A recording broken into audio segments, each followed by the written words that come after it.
Assalamualaikum warahmatullahi wabarakatuh. Selamat malam. Sebelumnya perkenalkan kami dari kelompok 3. Saya Puji Maharani. Saya Mina. Pada presentasi ini kami akan membahas analisis resiko perbankan pada PT BCA periode 2023 sampai 2024.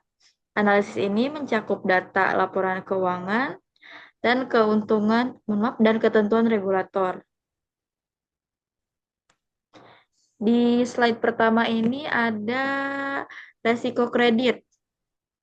Dan untuk rumus resiko kredit ini adalah NPL sama dengan kredit bermasalah dibagi total kredit dikali 100%.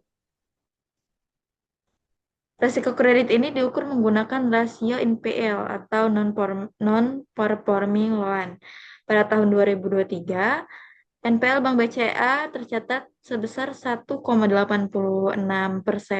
Kemudian pada tahun 2024, rasio NPL menurun menjadi 1,78%. Kredit Bank BCA mengalami perbaikan dan resiko gagal bayar nasabah semakin terkendali.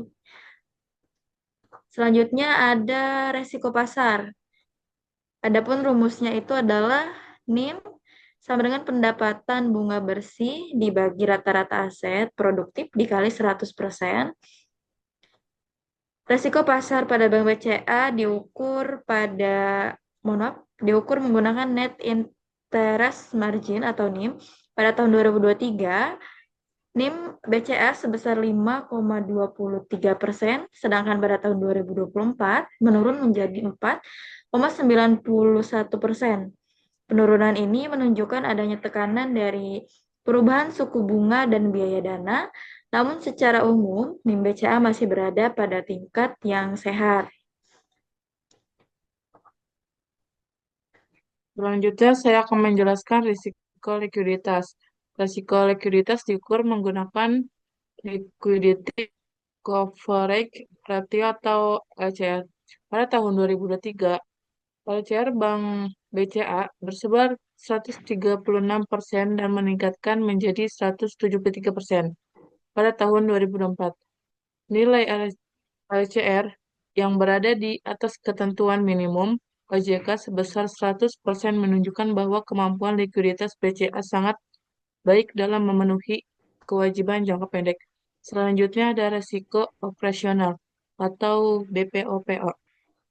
Resiko operasional Bank BCA diukur menggunakan rasio BPOPO. Pada tahun 2023, BPOPO tercatat sebesar 60,57% menurun menjadi 60,2% pada tahun 2024. Penurunan BPOPO ini menunjukkan bahwa efisiensi operasional Bank BCA semakin meningkat. Yang selanjutnya ada risiko kepatuhan atau KPMM. Risiko kepatuhan dapat dilihat dari se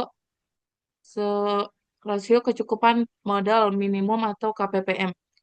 Pada tahun 2023, KPPM Bank BCA terbesar 25,8% dan meningkat menjadi 26,1% pada tahun 2024.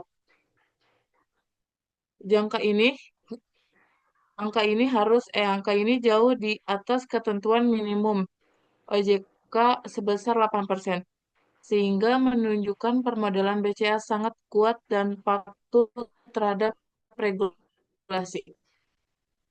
Selanjutnya ada resiko hukum. Resiko hukum Bank BCA dikelola melalui kepatuhan terhadap berbagai peraturan perbankan. BCA menjalankan prinsip kehati-hatian sesuai Undang-Undang Perbankan, mematuhi pengawasan dan pelaporan OJK, serta memenuhi pengawasan dan pelaporan OJK, serta memenuhi ketentuan giro wajib minimum dari Bank Indonesia. Selain itu, BCA juga menerapkan kebijakan APU dan APT serta perlindungan konsumen melalui prinsip KYC CDD. pemantauan transaksi dan pelaporan ke PPATK. Selanjutnya ada resiko reputasi.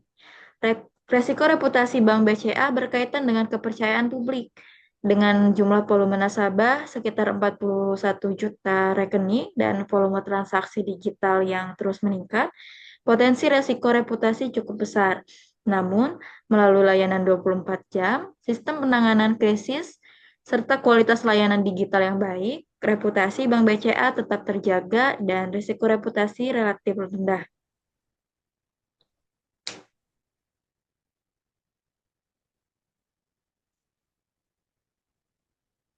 Menunjukkan strategi yang sangat efektif dalam ekspansi kredit dan transformasi digital. Pertumbuhan kredit minus 13,8% disertai peningkatan pendapatan non-bunga minus 10,2%. Hal ini memperlihatkan bahwa manajemen mampu merespon tren pasar dan kebutuhan nasabah modern. Risiko strategi terkendali karena pertumbuhan signifikan, tetapi juga diimbangi dengan manajemen risiko yang menantang. Definisi strategi rutin laporan profil risiko.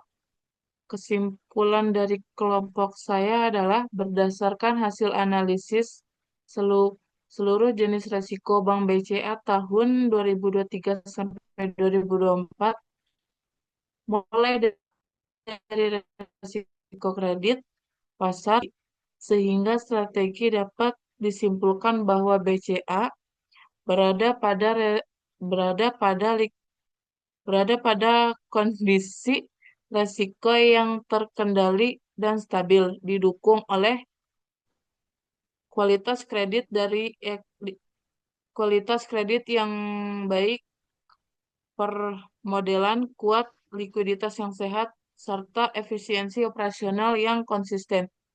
Sekian dari kelompok kami. Assalamualaikum warahmatullahi wabarakatuh.